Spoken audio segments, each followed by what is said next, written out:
नमस्कार दोस्तों, आपके अपने YouTube चैनल पर आप सबका स्वागत है। आज मैं आप सबको कार्तिक मास का पहला अध्याय सुनाऊंगी। सबसे पहले आप सभी को कार्तिक मास आरंभ होने की हार्दिक शुभकामनाएं। कार्तिक मास आश्विन मास की पूर्णिमा से ही आरंभ हो जाता है।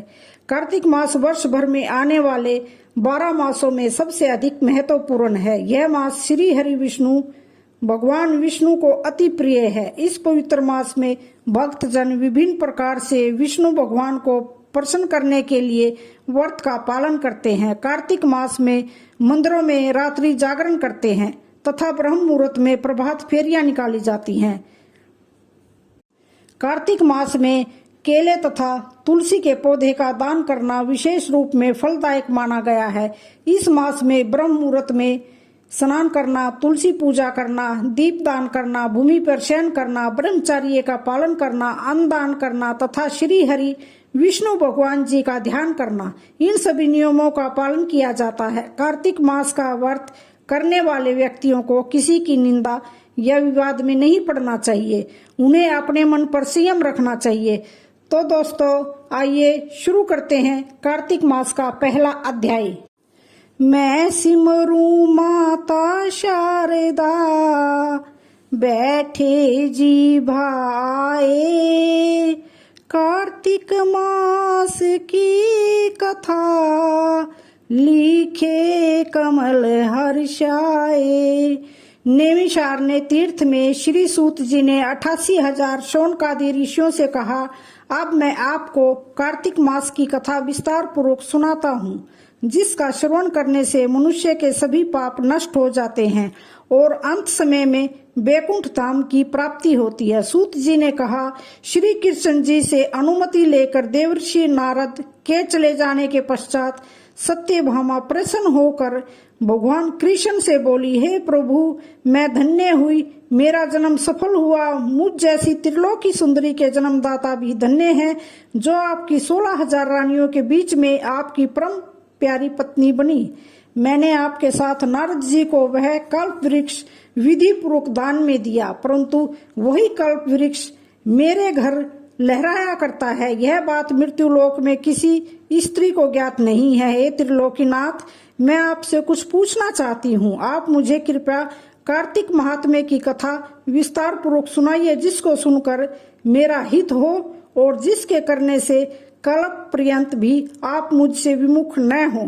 सूत जी आगे बोले, सत्यभामा के ऐसे वचन सुनकर श्री कृष्ण ने हंसते हुए सत्यभामा का हाथ पकड़ा और अपने सेवकों को वहीं रुकने के लिए कहकर विलास युक्त अपनी पत्नी को कल्प वृक्ष के नीचे ले गए। फिर हंसकर बोले, हे प्रिय, 16,000 रानियों में से तुम मुझे प्राणों के समान प्यारी हो। तुम्हारे लिए मैंने इंद्र और देवताओं से विरोध किया था। हे कांते, जो बात तुमने मुझसे पूछी है उसे सुनो। एक दिन मैंने तुम्हारी इच्छा के लिए गरुड़ पर सवार होकर इंद्रलोक जाकर कल्प वृक्ष मांगा। इंद्र ने कल्प वृक्ष देने से मना कर दिया।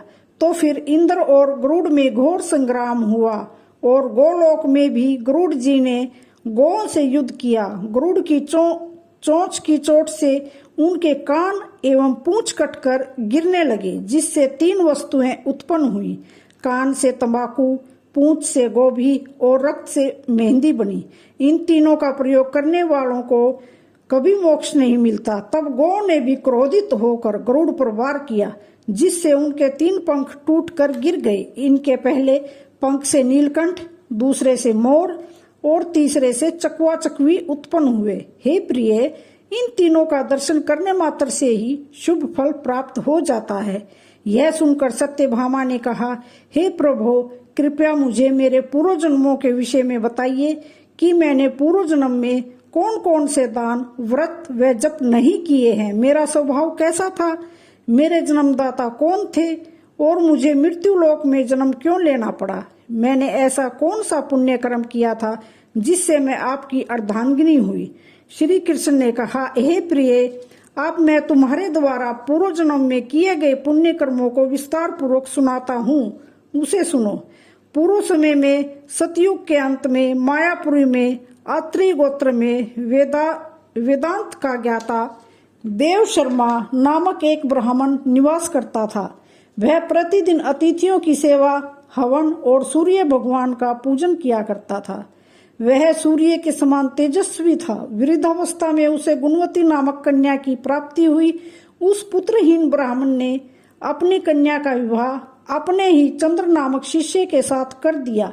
वह चंद्र को अपने पुत्र के समान मानता था और चंद्र भी उसे अपने पिता की भांति सम्मान देता था। एक दिन वे दोनों कुश और समिधा लेने के लिए जंगल में गए। जब वे हिमालय की तलहटी में भ्रमण कर रहे थे तब उन्हें एक राक्षस आता हुआ दिखाई दिया। उस राक्षस को देखकर भय के कारण उनके अंग शिथिल हो गए और वे वहां से भागने में भी असमर्थ हो गए। तब उस काल के समान राक्षस ने उन दोनों को मार डाला। वे दोनों धर्मात्मा थे, इसलिए मेरे सेवक उन्हें मेरे बैकुंठ में ले आए। उन दोनों द्वारा आजीवन सूर्य भगवान की पूजा किए जाने के कारण मैं दोनों पर अत्यधिक प्रसन्न हुआ। गणेश जी, शिव जी, सूर्य व देवी, इन सब की पूजा करने वाले मनुष्य को स्वर्ग की प्राप्ति होती है। मैं एक होता हुआ भी काल और कर्मों के भेद से 5 प्रकार का होता हूँ। जैसे एक देवदत्त, पिता, भ्राता आदि नामों से पुकारा जाता है। जब वे दोनों विमान पर चढ़कर सूर्य के समान तेजस्वी, रूपवान, चंदन की माला धारण किए हुए मेरे भवन में आए तो वे दिव्य भोगों को भोगने लगे। इस प्रकार कार्तिक महात्म्य का पहला अध्याय पूरा हुआ।